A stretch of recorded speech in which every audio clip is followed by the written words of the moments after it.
Inshallah, Allah Azza wa Jal in Holy Quran reminding us that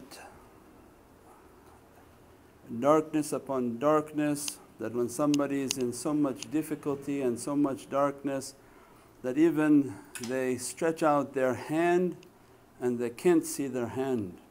And whom Allah Azza wa Jal has not granted a light has no light, and whom Allah Azza wa Jal has granted a light has a Divinely light, a Divinely gift by Allah Azza wa Jal. Means in the days of difficulty that open upon that earth, that Nurul Huda, the lights of guidance, the lights of blessings, the lights of Barakah become so needed in creation that it begins to separate the truth from falsehood. The imitated light, the imitated action and the imitated characteristics. Means that in many times we walk the earth trying to inspect holy people, and we set upon a criteria, we even try to test them to see their holiness. And Mawlana Shaykh reminding that this is a very dangerous time to do that, because they don't care for you. They don't care for who comes and who goes. They are whom Allah Azza wa Jal has granted their light, they have their light. Whom Allah Azza wa Jal has granted Sultan Nasira, they have an authority from the presence of Sayyidina Muhammad through their heart. Not imitated, but through their heart they have witnessed what Allah Azza wa Jal wants them to witness, and they have a manifested authority, not only the spiritual, means that through their heart they have to witness, they have to be taken into the presence of Sayyidina Muhammad and Prophet must sign upon them. That is their spiritual khash, the Ahlul Basira, the people whose hearts are open and they traverse this world through their soul, and their darajats, many times more powerful than others, so each may speak to their understanding and to their level. And they have a manifested authority in the physical dunya, means their ijazas, and that they accompanied a perfected master from Insana Kamil, from the inheritance of the perfected one in creation, the reality of Sayyidina Muhammad. Means khuluqul azim, they have a wondrous characteristic of rahmah, of mercy, of Divinely grace and Divinely knowledges. And they begin to teach us that a sign of the extent of their light, and throughout Holy Qur'an always describing the nur and the nur and the nur, and the parable of that nur is knowledge. That as much as Allah Azza wa Jal has granted them of lights, we're not talking about fluorescent lights, sunlight, we're talking about Divinely lights upon their souls. As much as Allah Azza wa Jal has granted them of light, that light in dunya manifests as a knowledge, and knowledge is power. Means they have a Divinely power by Allah Azza wa Jal. Not when you say power, people go, oh, you're trying to talk about like you have some sort of influence. They're not talking about that. They're talking about that Allah Azza wa Jal has granted a light upon their soul, and that Divinely light is from the oceans of Kawthar, that it has all ulum al-awwaleen wal-akhirin, again depending upon their darajat and how much they're drinking and taking and dressing from these lights. Allah Azza wa Jal describes they are ibadur Rahman, they are the servants of Ar-Rahman, and Surah Ar-Rahman describes them. That Allah Azza wa Jal describes them, alam al-Qur'an khalaqal insan. Their souls I have taught all of Holy Qur'an. And the depth of that, when we begin to contemplate that Qur'an is not something created. Qur'an is Allah Azza wa Jal's Divinely speech. What we have in Al-Kitab and the Furqan is very limited in its understanding, the depth of which is in the books in paradise, Ummul Kitab. We have the book of Furqan, which is the criteria of right and wrong, because many people open and say, I see this is a book of just right and wrong, because all they see is Furqan. Then if they have the love of the Arabic messenger and that Furqan, the mix of it, the sweetness of it becomes Qur'an.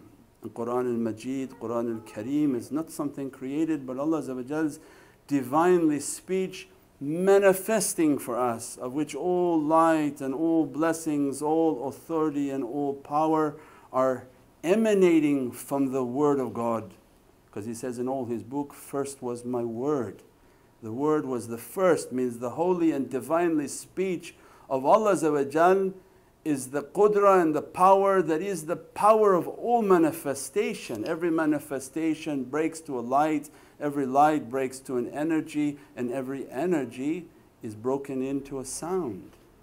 And we said before in other teachings that sound, Allah can destroy everything with a sound.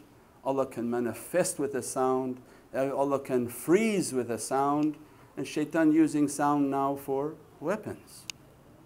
They use sounds in sonar, they use sounds to clean your teeth.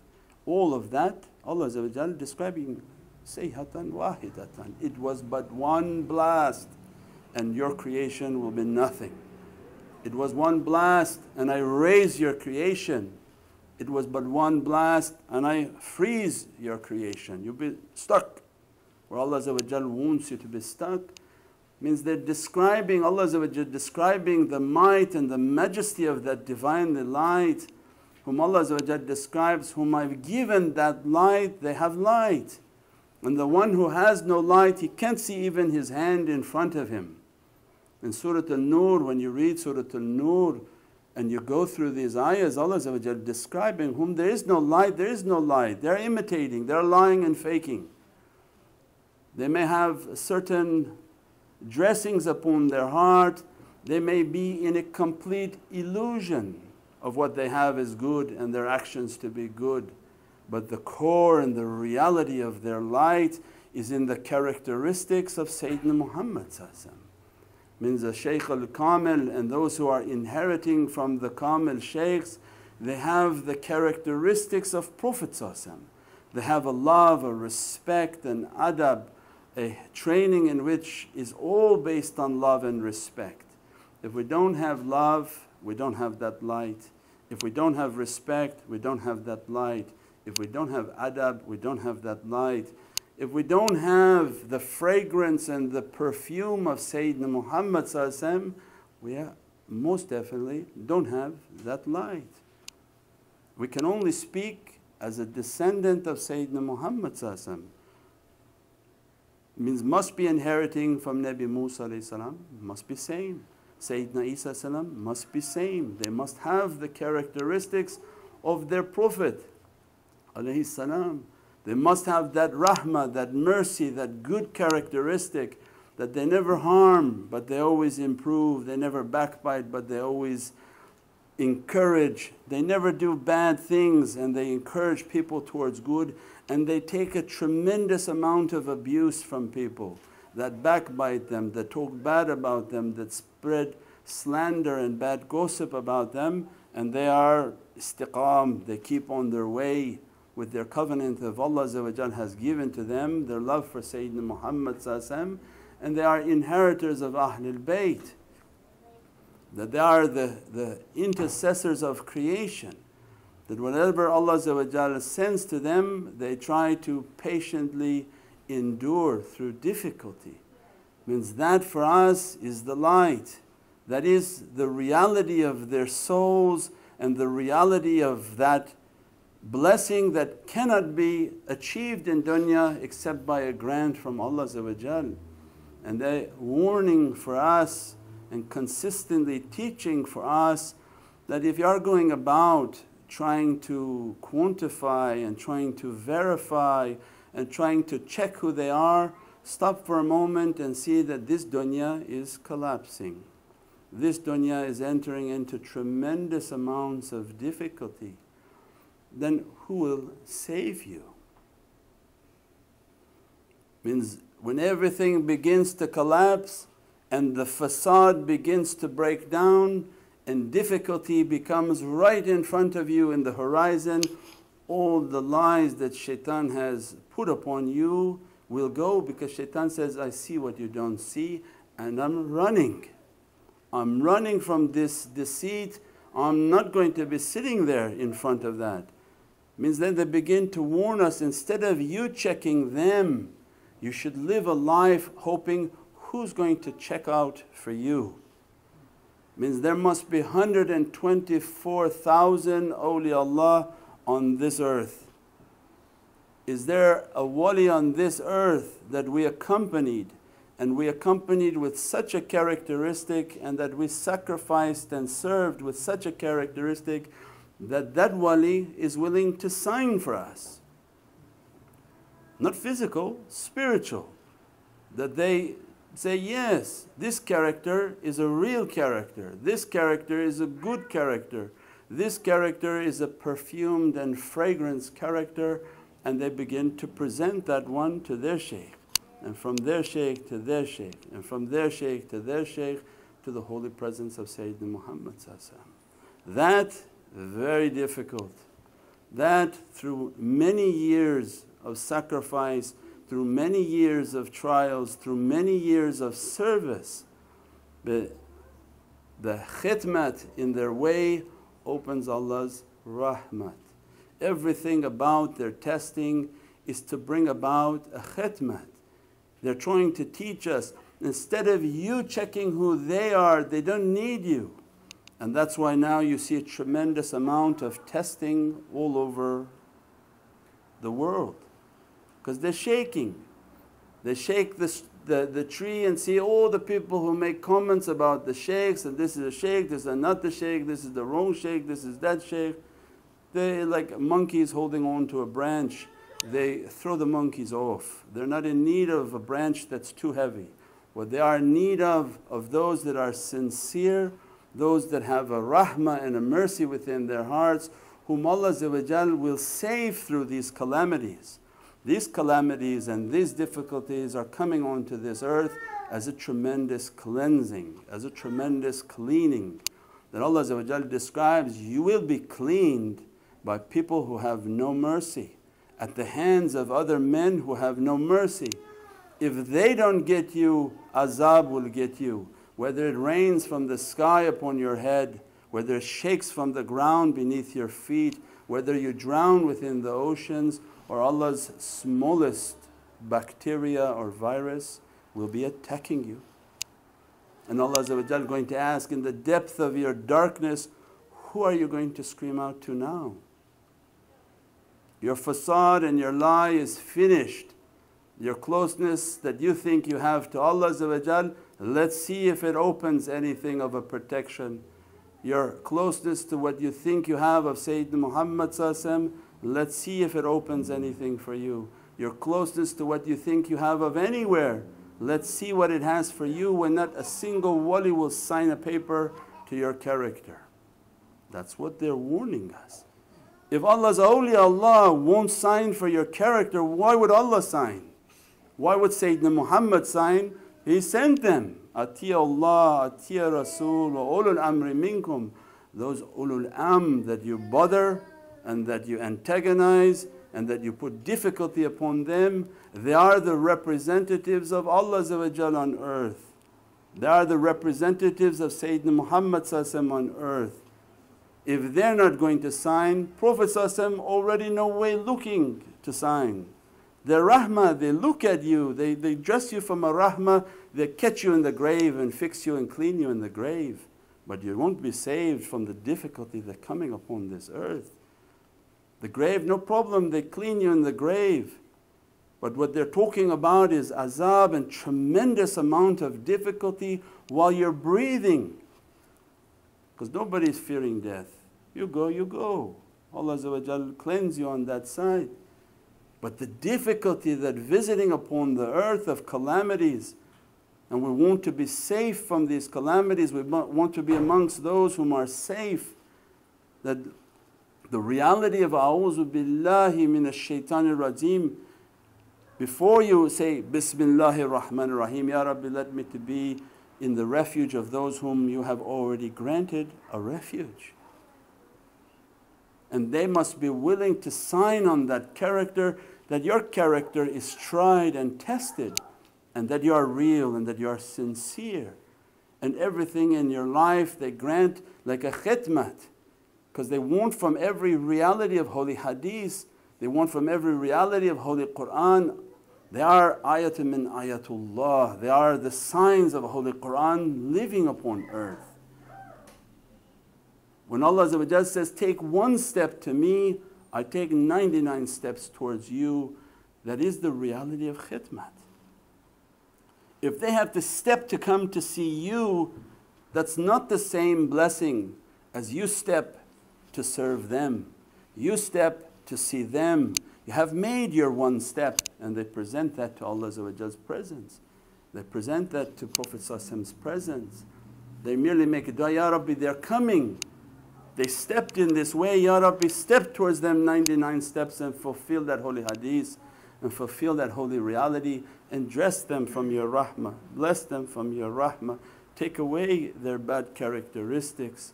Only through khidmat that rahmat begins to open, because that rahmat is the presence of Sayyidina Muhammad. The Prophet is happy when people are serving.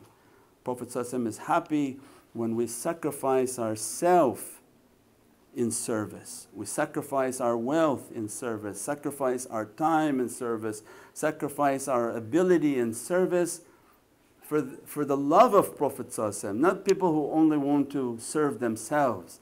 They come with an agenda, they live in life with an agenda, a program and a plan within their head. But to live a life of service that, Ya Rabbi, I want nothing but to serve you, to serve Sayyidina Muhammad and to find an ulul am and to serve them, that they be pleased with me, they sign for me and they testify for me through their lights. Alam al-Qur'an, khalaq al-insan. Mawlana Shaykh began to inspire within the heart that imagine their lights. We were talking downstairs, if Sitna Maryam alayhi salam, Maryam, a female in the time of Jewish prophets alayhi salam, blessed Maryam alayhi salam, can bring nehmat by dua, that every time Sayyidina Zakaria came to the table, it was filled from the bounty of Allah. I mean, for us to think, when Allah gives a soul a gift, that is only a drop of the reality of that gift. And out of the adab and the love of Prophet they don't perform these types of miracles. But they teach us that if you just ponder with your faith, if a wali from that time can manifest fruits and can provide her rizq and her sustenance by the piety of her soul, Allah provides her food, Allah provides her light, Allah provides whatever she's in need of. This is a sign of Ibadur Rahman. They are dressed from the oceans of al-hayat. They are sirat al-khalq, they are the secrets of creation moving within them. And out of their love and their respect, they don't perform miracles because Prophet didn't want those miracles. But they have enough of a miracle that merely their dua change what's ever in front of them. The food that you eat with their dua is a paradise reality, as if it had been switched from something in paradise. But we don't have the eyes of the heart to see. When Sayyidina Isa asked for a table from heaven, Allah warned, don't ask for that table, because the ones who are asking you to bring that miracle, they will not eat from it because they are arrogant. Means arrogance and bad character blocks the miracle, blocks the reality. All they see is just some items that they can find cheaper in another store. If you knew the reality of what those items are poisoning you with, and the reality of what you're being dressed with from just the water in these associations, just the zikr in these associations, just the light of these associations, we would be astonished if we had a heart to see and see the extent of those lights. That's what they're warning us. Those lights can take away disease and sickness. Those lights can take away the atrocities and unimaginable things that they put into the food chain and food systems. That just one example of that food is that Prophet ﷺ forbid you to urinate and defecate by a tree. Why? Because the tree will absorb what you've put into it. If you urinate on a tree, the tree will absorb that and you'll be eating that urine in the fruit. And now they have these colored roses, you go to stores and there's a nice purple rose that Allah never made that color on this earth, but they put a dye into the water and the flower completely absorbs it. Take that flower home, put it in clean water and the whole water becomes purple, to show you they absorb. And what are they farming with on these trees and on this agriculture? They call grey water. They take your toilet and they throw it onto the trees and they send you to the organic store to spend 3 times the amount for the fruit that comes from that tree. Organic. They tell you, yeah, even you go to the super organics, they go themselves and poop on the tree because they don't want to waste it in the toilet. They say, yeah, we put our waste into the trees so we have no carbon imprint. We put all our urine onto the trees and we call that organic. And people are worried of big corporations. They should be worried about the people who are defecating and urinating on their fruits. That is the azab of dunya. That when they say that the deceitful one, that you live within a time of deceit, because you don't know the extent of the deceit put upon our eyes. We see it to be good, run to the fancy store and spend 3 times the amount of money for someone's defecation and urine that been put upon your fruit. Bravo to us and to our ability. We pray that Allah save us, Allah bless us, open our hearts to see the light, to move towards that light, to live a life of service. Find one of those 124 and serve them. Serve them with khedmat, with your love, with your understanding, and pray that they sign off for your good character and you should find a safety through the difficulties that come. وَخُذْ أَمْرِي إِنَّ اللَّهَ إِنَّ اللَّهُ بَصِيرٌ بِالْعِبَادِ. But to live and to pass from this world in a state of belief, because you do all that good and it's not to live here 1,000 years, but to live and to leave this life in belief. To leave this life with the completion of your faith, with the image of your sunnah and your love of Sayyidina Muhammad. Everybody's going. But how you're going to be shipped out of this world and in what condition, your faith, your heart and your being is important. Subhana rabbika rabbil izzati amma yasifun wa salamun al mursaleen walhamdulillahi rabbil alameen.